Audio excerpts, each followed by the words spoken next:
Kompetensi dasar keempat, memahami makna iman kepada qadar dan qadar.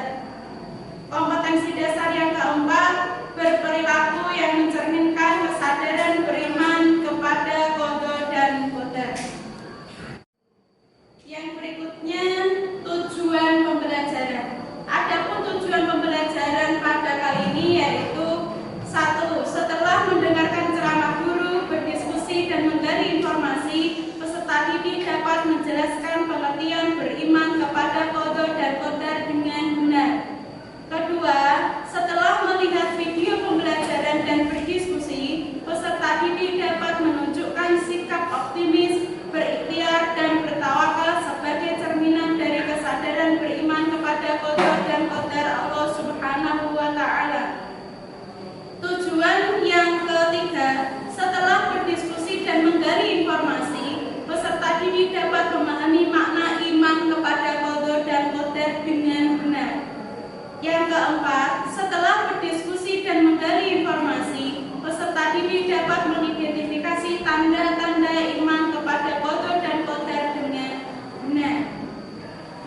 Kelima, setelah melihat video pembelajaran dan berdiskusi, peserta didik dapat berperilaku yang mencerminkan kesadaran beriman kepada qadha dan berdasarkan gambar berikut. Ya, di situ ada salah satu contoh gambar. Silakan siapa yang bisa mengungkapkan makna dari gambar tersebut? Saya Bu. Ya, silakan Mas Rizky. Itu gambar seorang yang sedang wisuda, hasil dari jerih payah dia untuk menuntut ilmu ke jenjang yang lebih tinggi untuk bisa meraih cita-citanya. Terus, terima kasih Mas Rizky. Ini ada gambar yang kedua.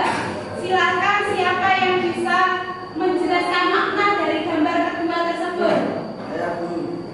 Silakan Mas Wahyu. Itu gambar seorang bapak-bapak sedang memakai angkong meskipun dia sudah tua tapi semangat bekerja. Bagus, Mas Wahyu, terima kasih. Yang selanjutnya saya akan memutarkan video. Silakan dilihat dengan cermat video berikut ini. Qadar dan qadar adalah satu garis kehidupan setiap manusia dari Allah Azza wa Jalla yang harus menerapkannya. Beriman kepada qadar adalah kita mengimani semua yang terjadi di alam semesta ini. Karena semuanya telah ditentukan oleh Allah Azza wa Jalla yang menulis sebelum manusia diciptakan di dunia ini.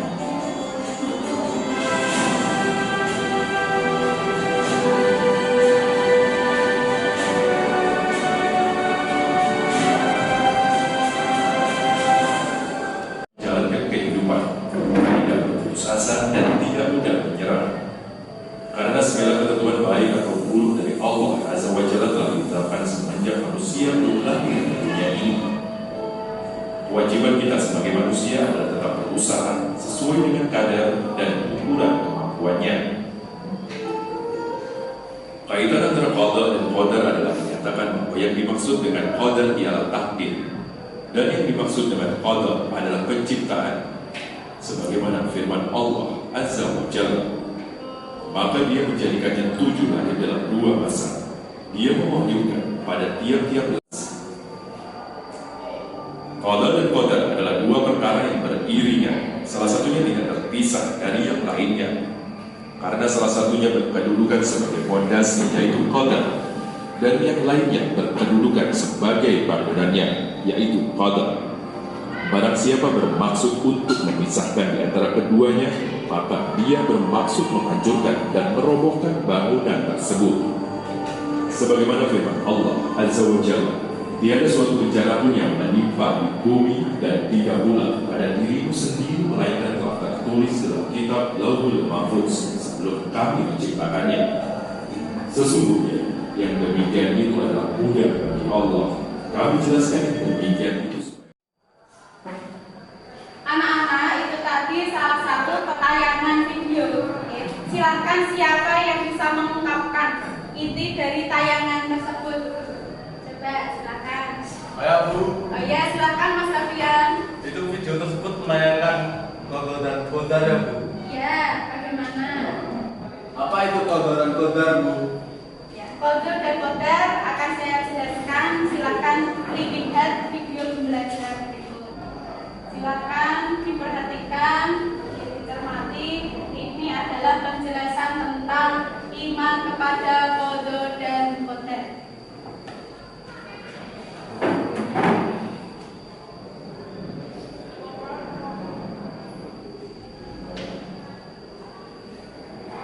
Apa itu qadar dan qadar? Qadar secara bahasa berarti ketetapan, kebutuhan, ukuran, takaran atau sifat. Qadar secara istilah yaitu ketetapan Allah yang tercatat di lauh mahfuz atau papan yang terpelihara sejak zaman ajal. Qadar secara bahasa berarti ketetapan yang telah terjadi atau keputusan yang diwujudkan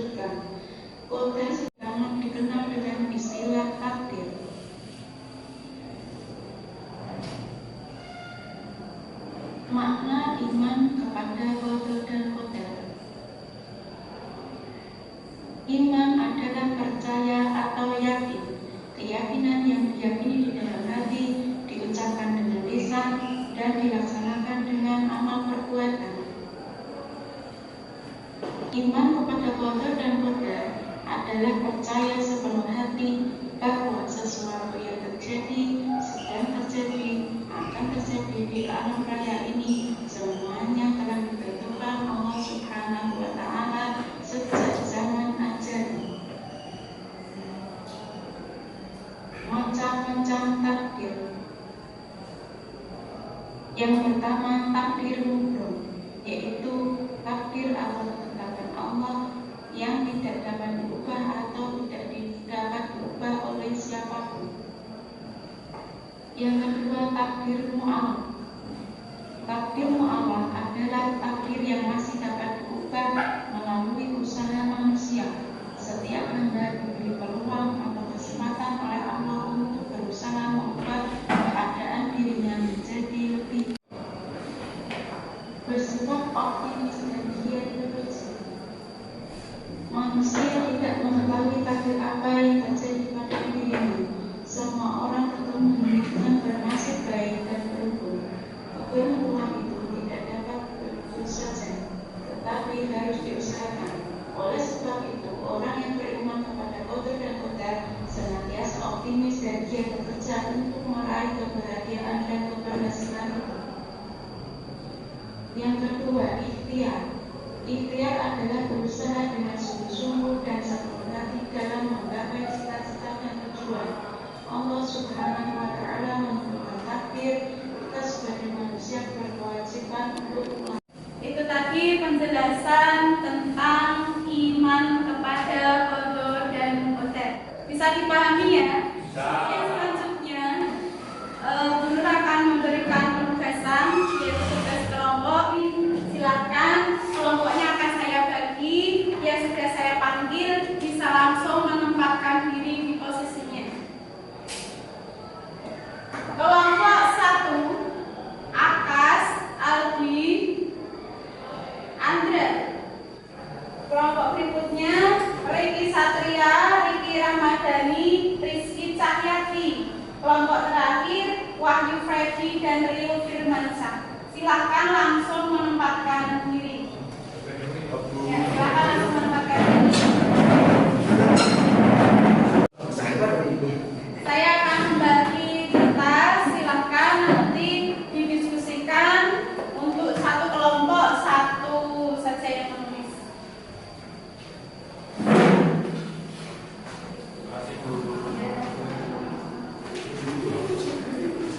Berdua ya?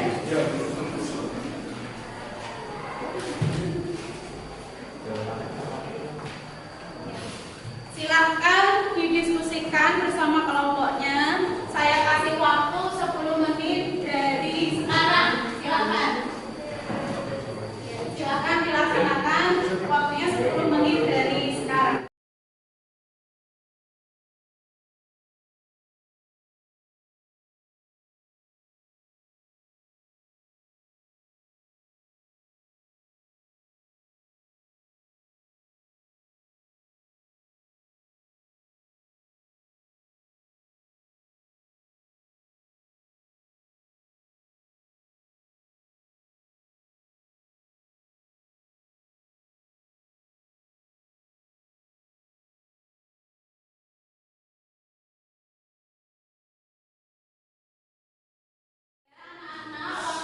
Sudah selesai, silahkan dipresentasikan ke depan hasil diskusinya.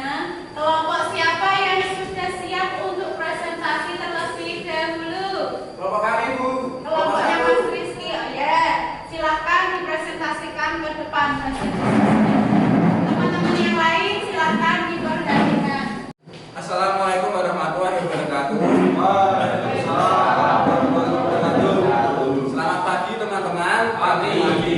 Kami dari kelompok 1 akan mempresentasikan diskusi kami. Jawaban diskusi nomor 1, iman yaitu keyakinan dalam hati, diucapkan dengan perkataan dan dibuktikan dengan perbuatan dan perbuatan. Salah satu rukun iman adalah iman kepada qadar dan qadar yang merupakan rukun iman ke-6. Iman kepada qadar dan qadar artinya meyakini sepenuh hati bahwa Allah telah menetapkan segala sesuatunya. Untuk seberapa harfiah berarti pengaturan, ketetapan, takaran atau ukuran. Segala sesuatu harus diusahakan terlebih dahulu, harus berikhtiar dulu. Setelah berikhtiar, baru tawakal, lalu Allah Subhanahu wa Ta'ala akan menentukan apa yang akan terjadi selanjutnya. 3. Berapa contoh perilaku yang mencerminkan iman kepada qada dan qadar? Antara lain sebagai berikut. 1. Yakin terhadap qada dan qadar dari Allah karena Demikian presentasi dari kelompok kami, yaitu kelompok 1. Sekian, bila ada salah ucap tolong dimaafkan. Assalamualaikum warahmatullahi wabarakatuh. Waalaikumsalam. Hasil diskusi dan juga presentasi berkaitan dengan iman kepada qadar dan qadar. Dapat kita simpulkan bahwa iman kepada qadar dan qadar berarti kita yakin bahwa segala sesuatunya sudah ditentukan oleh Allah. Meskipun segala sesuatunya sudah ditentukan, namun kita tidak boleh berpangku tangan. Kita harus